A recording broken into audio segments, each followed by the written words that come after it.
मी प्रकाश कानोजे समाजसेवक नाशिकमधून आज मी आपल्या पुढे खूप गंभीर विषय घेऊन आलेलो आहे. हा खूप गरजेचा आहे. महाराष्ट्राचे उपमुख्यमंत्री आणि मुख्यमंत्रीपर्यंत पोहोचवण्याची जबाबदारी आपल्या सर्वांची आहे. तो म्हणजे हा असा विषय आहे का लाडकी बहीण आणि त्यांचा करोडपती भाऊ नेता या विषयावर मी आज आपल्याला सांगणार आहे.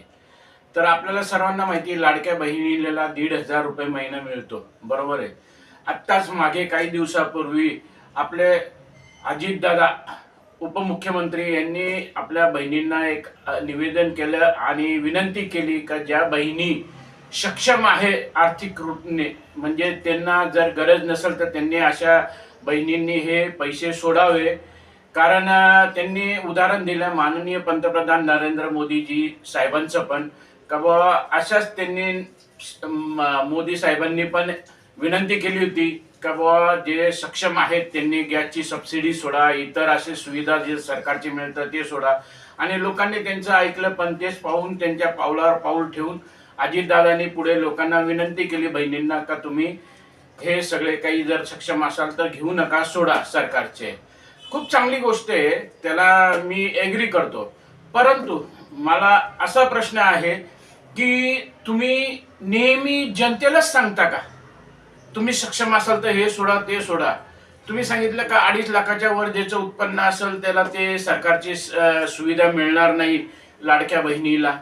तुम्ही करोडपती असताना तुम्हाला काही निकष वगैरे आहे का नाही का? म्हणजे तुम्हाला किती करोडपती आहेत, तुम्हाला पगार मिळाला पाहिजे का, पेन्शन मिळाली पाहिजे का नाही मिळाली पाहिजे, इतर खर्च तुम्ही रेल्वे तिकीट घेतात, विमान तिकीट घेतात, घरभाडं, इतर खर्च, कॅन्टीनमध्ये तुम्हाला 10-15% मध्ये जेवण भेटतं. जी 200ची थाळी असेल ती 5-50 रुपयाला तुम्हाला भेटते.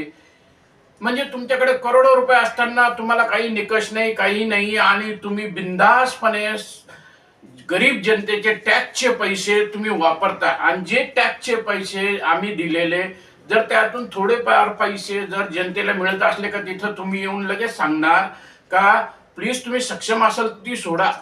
मग तुम्ही एक तर हे मान्य करा का आम्ही सक्षम नाही आहे, आम्ही खूप गरीब आहे, तुमच्यापेक्षा गरीब आहे आम्ही, आणि आम्ही हे काही सोडू शकत नाही.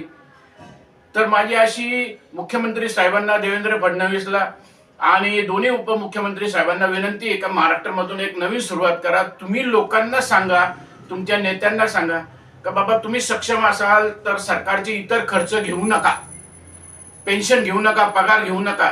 कारण तुमच्या प्रॉपर्टी तर आता आकडे मोजता येणार नाही. कोणाचे बंगले तिकडे 50 कोटीचे, 100 कोटीचे, 200 कोटीचे, 500 कोटीचे, अमुक दमुक प्रॉपर्टी एवढ्या काही असताना तुम्हाला सगळं काही पाहिजे. तर या गोष्टी करू नका. महाराष्ट्रावर पहिले 8 लाख कोटी रुपयाचं कर्ज आहे, दर मिनिटाला 6 लाख रुपये व्याज चालू आहे मिनिटाच्या हिशोबाने, त्याच्या पुढे 6 लाखाच्या पुढे. मग अजून कर्जाचा बोजा. तुम्ही सक्षम आहे ना, आम्हाला सांगण्याआधी तुम्ही तुमचं बघा ना.